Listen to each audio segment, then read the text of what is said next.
મિત્રો, મકર સંક્રાંતિના દિવસે ગાયને ખવડાવી દેજો આ એક ખાસ વસ્તુ.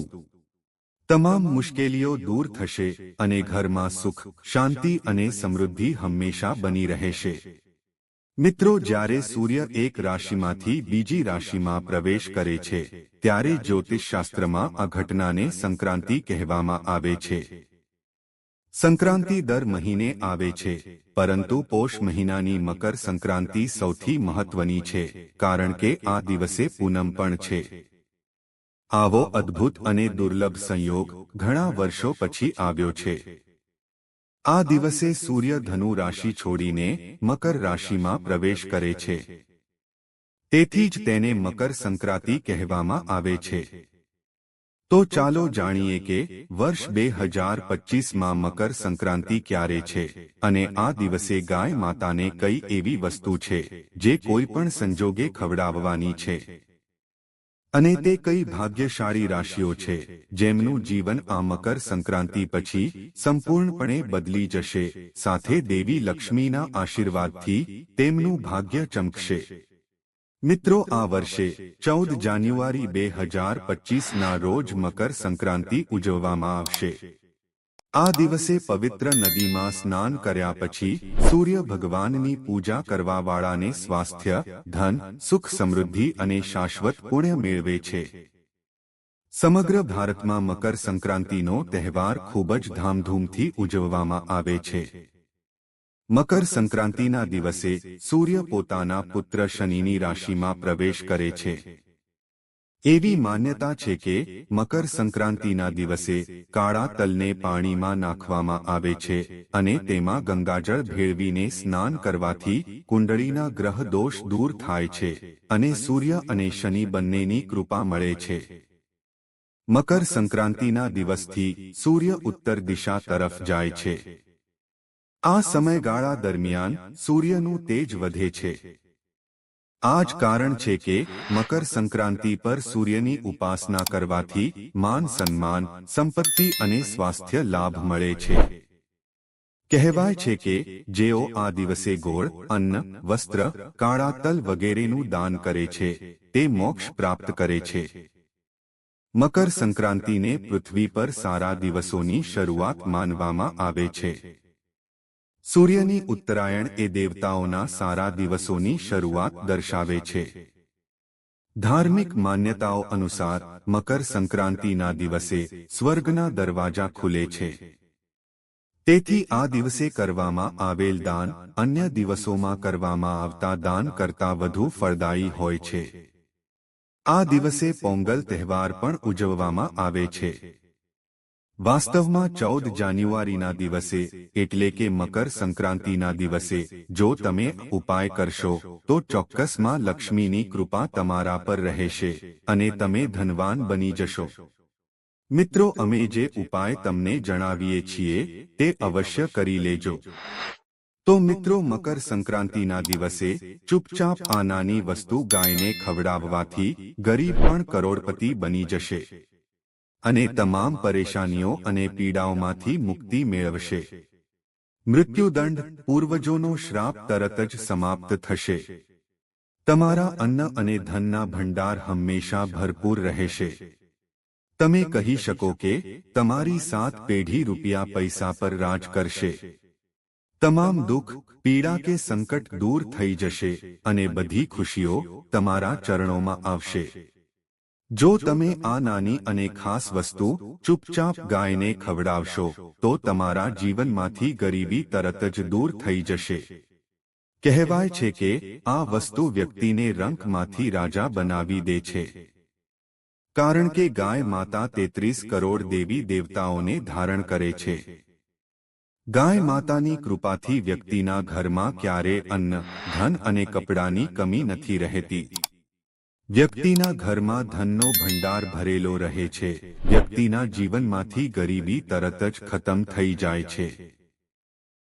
મિત્રો, જે ગાયને લગતા આ કેટલાક ખાસ અને મહત્વપૂર્ણ ઉપાય છે, જો તમે તેને મકર સંક્રાંતિના દિવસે કરો છો તો મિત્રો, મારો વિશ્વાસ કરો, તમારું ઘર હંમેશા સુખ અને સમૃદ્ધિથી ભરાઈ જશે. દુઃખ, પીડા, સમસ્યાઓ અને કષ્ટો આ દિવસથી જ દૂર થઈ જશે. મિત્રો, આ વિડીયોમાં અમે તમને તે એક ખાસ અને મહત્વની વસ્તુ જણાવીશું જે તમારે મકર સંક્રાંતિના દિવસે ગાયને ખવડાવવી જ જોઈએ. તો મિત્રો, તમારા પોતાના ફાયદા માટે આ વિડીયો અંત સુધી જોતા રહેજો. જો તમે આ વિડીયોને કાપીને જોશો તો વિશ્વાસ કરો, તમારા ઘરમાં સુખ અને સમૃદ્ધિ ક્યારે નહીં આવે. મિત્રો, આ વિડીયોમાં તમને ગાયને લગતા કેટલાક એવા ઉપાયો પણ જણાવવાના છીએ જે કરવાથી તમારા જીવનના તમામ દુઃખ, પીડા અને સમસ્યાઓ દૂર થશે અને કોઈ પણ કાર્યમાં આવતી બાધાઓમાંથી તમને મુક્તિ મળશે. બીજા શબ્દોમાં કહીએ તો તમને તમારા જીવનમાં અપાર સંપત્તિ, સુખ અને સંપત્તિ મળશે અને તમને ક્યારેય પૈસા સંબંધિત સમસ્યાઓ નહીં આવે.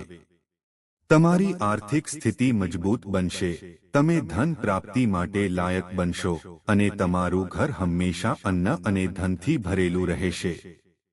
તેથી જ મિત્રો, આ વિડીયો અંત સુધી જુઓ અને કમેન્ટ બોક્સમાં જય માં લક્ષ્મી અને જય ગાય માતા જરૂરથી લખજો અને આ વિડીયો વધુ લોકોને શેર કરજો. મિત્રો, આવો દુર્લભ સંયોગ 500 વર્ષ પછી જોવા મળે છે. તો જો તમારે લાભ મેળવવો હોય તો આ ઉપાયોનું પાલન કરવાથી તમે તમારા જીવનમાં હંમેશા ધન, સુખ અને સંપત્તિ મેળવી શકો છો. મિત્રો, તમને જણાવી દઈએ કે આ દિવસે પવિત્ર નદીમાં સ્નાન કરવું ખૂબ જ ફળદાયી માનવામાં આવે છે. જો કોઈ તીર્થ સ્થળ પર પવિત્ર નદીમાં સ્નાન કરવું શક્ય ન હોય તો શું કરવું? તો મિત્રો, નહાવાના પાણીમાં ગંગાજળના થોડા ટીપા નાખીને ઘરે સ્નાન કરો.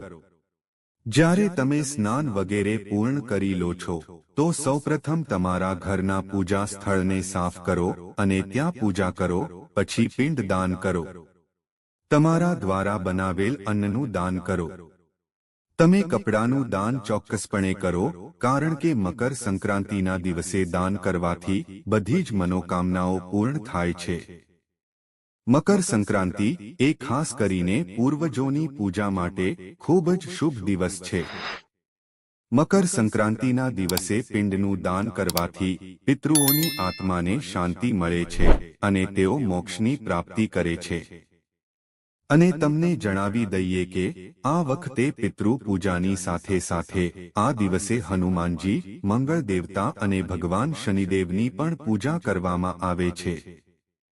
તમારે ચોક્કસપણે આ કાર્ય પણ કરવું જોઈએ.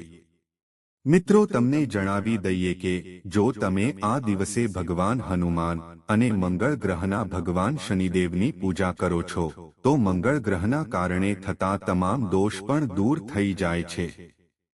વ્યક્તિના જીવનમાં ધન, સુખ અને સંપત્તિની પ્રાપ્તિ થાય છે, સાથે વ્યક્તિની તમામ મનોકામનાઓ પરિપૂર્ણ થાય છે.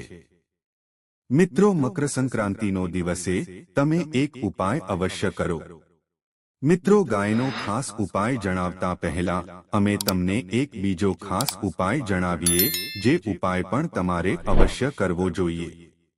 મિત્રો, આ દિવસે સાંજે પીપળાના ઝાડ નીચે લોટનો 4 બાજુનો દીવો બનાવી તેમાં સરસવનું તેલ નાખો. પછી તેમાં રૂની વાટ નાખીને સરસવના તેલનો દીવો પ્રગટાવો. દીવામાં 2 આખા લવિંગ નાખો. મિત્રો, પછી જુઓ કે શું ચમત્કાર થાય છે. મિત્રો, સાંજે દીવો કરો અને તમારી ઈચ્છા જણાવ્યા પછી દીવાને ત્યાં જ છોડી દો. મિત્રો, તમારી ઈચ્છા 21 દિવસમાં પૂરી થશે. મિત્રો, હવે ચાલો વાત કરીએ કે ગાય સંબંધિત એવા ઉપાયો જેનાથી વ્યક્તિને 7 પેઢી સુધી પૈસાની અછતનો સામનો કરવો ન પડે. દુઃખ, પીડા, સંકટ અને કષ્ટો હંમેશને માટે દૂર થઈ જાય અને તમામ સુખ તમારા ચરણોમાં આવે. મિત્રો, સનાતન પરંપરામાં ગાય, ગંગા અને ગાયત્રીનું ઘણું ધાર્મિક મહત્વ છે.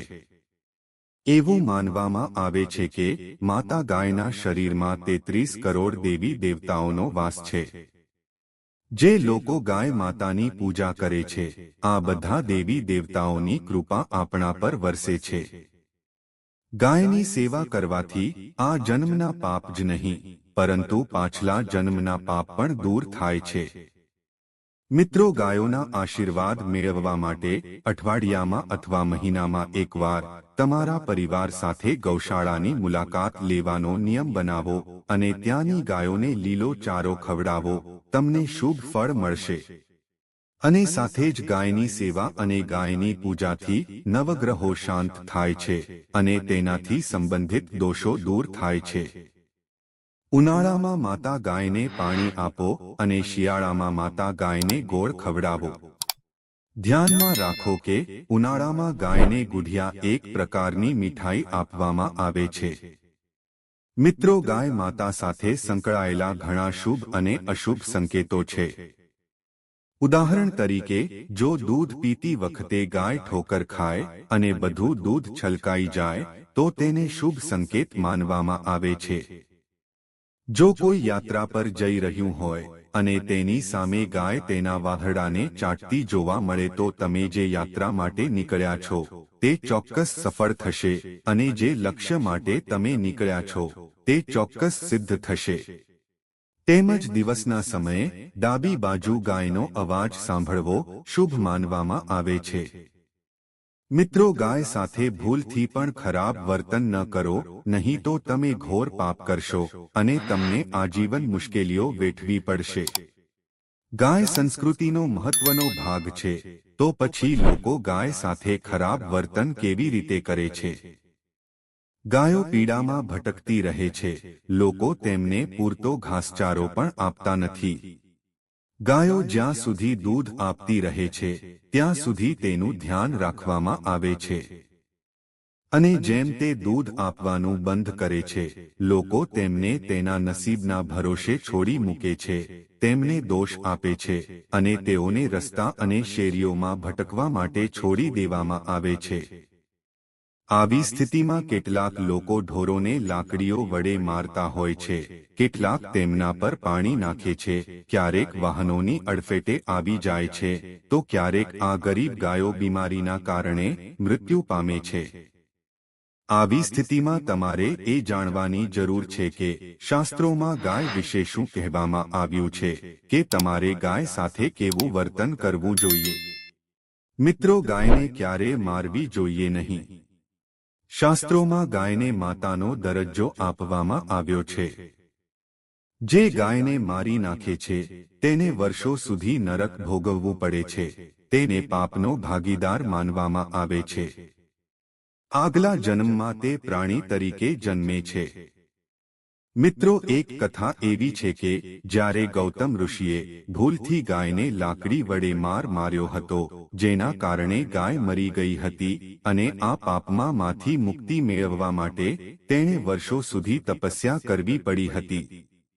મિત્રો, તે જ સમયે જેઓ પાણી પીતી ગાયને પરેશાન કરે છે તે ગંભીર પાપનો ભાગ બને છે અને નરકમાં જાય છે. આ વાત પુરાણોમાં કહેવામાં આવી છે. જ્યારે જે લોકો પીવાના પાણીની સુવિધા અને ગાય માટે ઘાસચારો બનાવે છે, આવા લોકો ગંભીર પાપોમાંથી મુક્ત થઈને સ્વર્ગની પ્રાપ્તિ કરે છે અને ખૂબ જ શ્રીમંત પરિવારમાં જન્મ લઈને સુખ ભોગવે છે. મિત્રો, કહેવાય છે કે ગાય જ્યાં બેસે છે ત્યાંથી નકારાત્મક ઉર્જા ગાયબ થઈ જાય છે. જે લોકો ગાયના બેસવાની જગ્યા નિયમિત રીતે રાખે છે તેઓ પોતાના જીવનમાં જાણે કરેલા પાપોમાંથી મુક્તિ મેળવે છે. ભગવાનના અંશમાંથી જન્મેલો નંદી જ ગાય વંશનો છે અને તેની સવારી મહાદેવ અને માતા પાર્વતી પોતે કરે છે. કારણ કે નંદીએ પોતે જ પોતાની ઈચ્છાથી મહાદેવને પોતાની પીઠ પર સવારી કરાવી હતી. મિત્રો, તેની સાથે શાસ્ત્રોમાં ગાયના દાનને ઘણું મહત્વ આપવામાં આવ્યું છે. પરંતુ વૃદ્ધ અને બીમાર હોય તેવી ગાયનું દાન ક્યારેય ન કરવું જોઈએ. ઉપનિષદમાં નચિકેતાની કથા એ સંદર્ભમાં પણ છે. જે કોઈ ગાય અને તેના વાછરડા સહિતનું દાન કરે છે તે મહાન પુણ્ય પ્રાપ્ત કરે છે અને સ્વર્ગમાં સ્થાન મેળવે છે. પિતૃદોષ હોય તો ગાયને રોજ ઘાસ ખવડાવવું જોઈએ અથવા કોઈ પણ એકાદશી કે કોઈ પણ પૂર્ણિમાના દિવસે, અમાવસ્યા કે કોઈ ખાસ દિવસે ગાયને રોટલી, ગોળ અને ચારો ખવડાવવાથી પિતૃદોષ દૂર થાય છે અને પિતૃદોષ 5 ન દૂર થાય છે. ગાયની પાછળ ગુરુ છે, આથી જો કુંડળીમાં ગુરુ તેની સૌથી નીચલી રાશિમાં હોય તો જો તમે ઘરમાં હો અથવા કોઈ શુભ કાર્ય સાથે બહાર જઈ રહ્યા હો અને તમને સામેથી ગાય આવતી દેખાય ત્યારે તમારે ગાયને તમારી જમણી બાજુથી પસાર થવા દેવી જોઈએ. તમારી યાત્રા ચોક્કસ સફળ થશે અને જે ઘરમાં ગાય હશે ત્યાંનો વાસ્તુદોષ આપોઆપ દૂર થઈ જશે. અને સાથે જ અમે તમને જણાવી દઈએ કે તમારે ગાય માટે રોટલી પણ બનાવવી જોઈએ. દરરોજ તાજી રોટલી બનાવવી જોઈએ. જો તમે રોટલી બનાવી હોય તો તરત જ તે રોટલી ગાયને આપવાનો પ્રયત્ન કરો. જો તમે તે રોટલી બાજુ પર રાખો અને બીજા દિવસે આપો તો તે રોટલી વાસી ગણાશે. ગાયને વાસી રોટલી ક્યારેય ન આપવી, તેનાથી ઘરમાં નકારાત્મક ઉર્જા આવે છે. મિત્રો, હવે વાત કરીશું કે મકર સંક્રાંતિના દિવસે તમારે ગાય માતાને શું ખવડાવવું જોઈએ જેનાથી પુણ્યની પ્રાપ્તિ થાય છે. મિત્રો, મકર સંક્રાંતિ પર લોટના 11 બોલ બનાવીને તેના પર હળદર લગાવો. ત્યારબાદ ગાયને ખવડાવતા સમયે તેના માથા પર હળવેથી હાથ ફેરવો. તમારા જીવનમાં માત્ર સુખ જ રહેશે. અને એકવાર મકર સંક્રાંતિ પર જો તમે ગાયની આસપાસ 7 વાર પ્રદક્ષિણા કરશો તો તમારા બધા કામ પૂર્ણ થઈ જશે. અને મકર સંક્રાંતિના દિવસે જ્યારે પણ તમે રોટલી ખવડાવો છો તો રોટલી પર થોડી હળદર લગાવો અથવા તેના પર થોડો ગોળ નાખો. જો ગોળ ઉપલબ્ધ ન હોય તો તમે થોડું ઘી રાખી શકો છો. મિત્રો, ક્યારેય ગાયને સૂકી રોટલી ન ખવડાવવી જોઈએ. તેના પર હળદર, ગોળ, સાકર, ઘી અથવા બીજું કંઈ પણ રાખી શકો છો. બસ આટલું કરવાથી તમારા જીવનના તમામ દુઃખ અને દર્દ ખતમ થઈ જશે. મિત્રો, આ ગાયને લગતા કેટલાક મહત્વપૂર્ણ ઉપાયો હતા અને કેટલીક બાબતો જે તમારે ધ્યાનમાં રાખવી જોઈએ. તો મિત્રો, ચાલો હવે જાણીએ એ ભાગ્યશાળી રાશિઓ વિશે જેમની રાશિમાં મકર સંક્રાંતિના દિવસથી બુધાદિત્ય રાજયોગ બનવા જઈ રહ્યો છે. નંબર 1.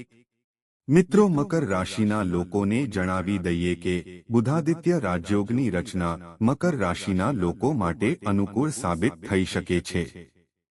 કારણ કે આ રાજયોગ તમારી રાશિના ઉર્ધ્વ ઘર પર બનવા જઈ રહ્યો છે, જેના કારણે વિશેષ માતા લક્ષ્મીના આશીર્વાદ તમારા પર રહેશે. તેથી આ સમય દરમિયાન તમારો આત્મવિશ્વાસ વધશે. અને તમને જણાવી દઈએ કે સૂર્ય ભગવાન અને કુબેર મહારાજના આશીર્વાદ તમારી સામે પૈસા કમાવવાના ઘણા રસ્તાઓ ખુલશે. કર્જની સમસ્યાઓ બુધાદિત્ય રાજયોગના શુભ પાસા દ્વારા સમાપ્ત થઈ શકે છે. મિત્રો, તમને એ પણ જણાવી દઈએ કે જે વ્યક્તિનો જન્મદિવસ 14મી જાન્યુઆરીએ છે તેના માટે બુધાદિત્ય રાજયોગ બનેલો છે તે વધુ શુભ રહેશે. કારણ કે દેવી લક્ષ્મી આ રાશિઓ પર ખૂબ કૃપા વરસાવશે, જે લોકોના જીવનમાં લાંબા સમયથી ચાલતી સમસ્યાઓથી છુટકારો મેળવવામાં મદદ કરશે. મુશ્કેલીઓનો અંત આવવા જઈ રહ્યો છે અને તમારી કોઈ મોટી ઈચ્છા આ સમય દરમિયાન પૂર્ણ થવા જઈ રહી છે. સાથે જ તમને જણાવી દઈએ કે જે લોકો પાર્ટનરશિપમાં બિઝનેસ કરે છે તેમને ઘણો ફાયદો થવાનો છે. તેમનો વેપાર દેશ વિદેશમાં ફેલાઈ જશે અને તમામ આર્થિક સમસ્યાઓનો અંત આવશે. તમારા માટે નાણાકીય લાભના ઘણા રસ્તાઓ ખુલવાના છે. તેવી જ રીતે જો તમે લાંબા સમયથી લાંબી મુસાફરી પર જવાનું વિચારી રહ્યા છો તો આ સમયગાળા દરમિયાન તમારી ઈચ્છા પૂર્ણ થવા જઈ રહી છે. બુધાદિત્ય રાજયોગ બનતાની સાથે જ તમે તમારા પુત્ર તરફથી કોઈ સારા સમાચાર મળવા જઈ રહ્યા છે. 14 જાન્યુઆરી પછી તમારા ઘરમાં કોઈ મોટો માંગલિક સમારોહ પણ થઈ શકે છે.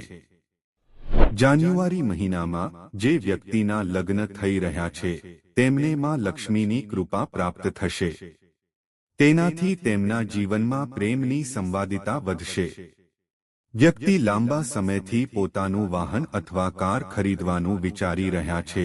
આ સમય દરમિયાન તેનું સ્વપ્ન પૂર્ણ થશે. તમે કોર્ટમાં ચાલી રહેલા કેસમાં જીત મેળવશો. તમારી કારકિર્દીમાં ઘણા દરવાજા ખુલશે જેમાં તમને સફળતા મળશે. મિત્રો, બુધાદિત્ય રાજયોગ તમારા માટે ખૂબ જ શુભ રહેશે, કારણ કે આ સમય તમારા માટે વરદાનદાયક માનવામાં આવે છે અને તમારા ઘરમાં નવા મહેમાનના આગમનથી હંમેશા ખુશીઓ બની રહેશે અને તમને લક્ષ્મી માતાના આશીર્વાદ મળશે. તેથી 60 વર્ષ પછી મકર સંક્રાંતિ પર બનેલો રાજયોગ તમારા માટે ખૂબ જ શુભ રહેશે. એમ કહેવું ખોટું નહીં હોય કે મિત્રો, આ સમયનો પૂરો લાભ ઉઠાવો અને આ સમયને પોતાનો બનાવો. નંબર 2, ધન રાશિ. મિત્રો, ધન રાશિના લોકોને જણાવી દઈએ કે 60 વર્ષ પછી મકર સંક્રાંતિ પર બનેલો બુધાદિત્ય રાજયોગ ફાયદાકારક સાબિત થઈ શકે છે. મિત્રો, કારણ કે આ રાજયોગ તમારી રાશિથી બીજા ભાવ પર બનશે. તેથી આ સમય દરમિયાન તમને અચાનક નાણાકીય લાભ થઈ શકે છે. મિત્રો, સૂર્ય ભગવાન અને કુબેર મહારાજના આશીર્વાદથી તમારી કારકિર્દી આગળ વધશે. 14 જાન્યુઆરી ધન રાશિના જાતકો માટે ખૂબ જ ભાગ્યશાળી સાબિત થશે. ધન રાશિના જાતકો માટે આ સમય ઘણો ફળદાયી રહેશે. મિત્રો, આ સમયે તમારી આવકમાં જબરદસ્ત વધારો થશે અને તમારી નોકરી અને કારકિર્દીમાં પ્રગતિની તકો છે. તમને એક સાથે નોકરીની ઘણી તકો મળી શકે છે.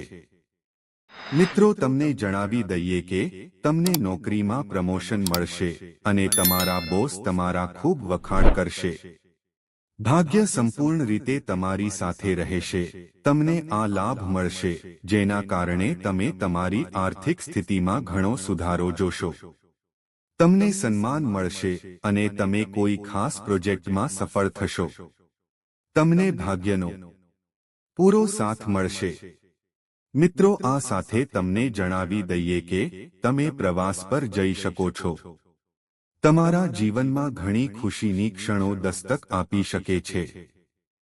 જ્યારે વિદ્યાર્થીઓ માટે સમય ખૂબ જ ફાયદાકારક સાબિત થશે. તમારું સ્વાસ્થ્ય પણ સારું રહેશે.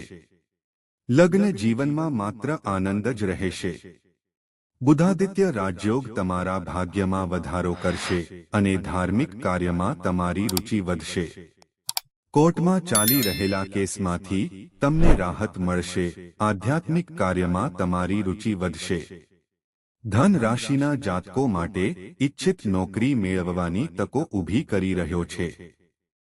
ધન રાશિના વિદ્યાર્થીઓ માટે સમય ઘણો ભાગ્યશાળી સાબિત થશે. તેની સાથે તમને કરિયર અને બિઝનેસમાં સફળતાની સાથે સાથે ઘણા પૈસા પણ મળી શકે છે.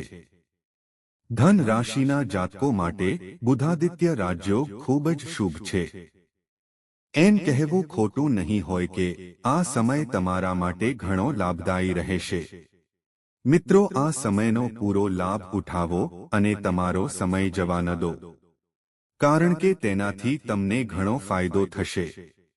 14 જાન્યુઆરી કુબેર મહારાજ અને તમને સૂર્ય ભગવાન તરફથી ખૂબ જ આશીર્વાદ મળી રહ્યા છે. નંબર 3, મેષ રાશિ. મિત્રો, મેષ રાશિના લોકોને જણાવીએ કે મકર સંક્રાંતિ પર 60 વર્ષ પછી બુદ્ધાદિત્ય રાજયોગની રચના તમારા માટે ખૂબ જ ભાગ્યશાળી સાબિત થશે. મિત્રો, આ સમય દરમિયાન તમને માતા ભગવતીના વિશેષ આશીર્વાદ મળશે. અને મિત્રો, મકર સંક્રાંતિથી કુબેર મહારાજ તમારા પર ધનની વર્ષા કરવાના છે. 14 જાન્યુઆરીથી તમારું ભાગ્ય બદલાવા જઈ રહ્યું છે. મેષ રાશિના જાતકો માટે બુધાદિત્ય રાજયોગની રચના તમારા માટે ફાયદાકારક સાબિત થઈ શકે છે. કારણ કે આ રાજયોગ તમારી રાશિના ભાગ્ય અને કર્મ ભાવ પર રચાવા જઈ રહ્યો છે. તેથી આ સમય દરમિયાન તમને તમારા કામમાં ભાગ્યનો સાથ મળશે. તમને દેવી લક્ષ્મીનો સહયોગ મળી શકે છે. તમને જણાવી દઈએ કે દેવી લક્ષ્મીના આશીર્વાદથી તમે 14 મીટર જાન્યુઆરીના દિવસથી ધનવાન બનવાના છો. તો મિત્રો, જો તમને આ વિડિયો પસંદ આવ્યો હોય તો વિડિયોને લાઇક અને શેર જરૂરથી કરજો અને કોમેન્ટ બોક્સમાં જય લક્ષ્મી માતા જરૂરથી લખજો. સાથે અમારી ચેનલને સબસ્ક્રાઇબ કરીને બાજુમાં આપેલા બેલ આઇકનને પ્રેસ કરી ઓલ ઉપર સેટ કરી દેજો, જેથી તમને નવા વિડિયોની નોટિફિકેશન તરત જ મળે.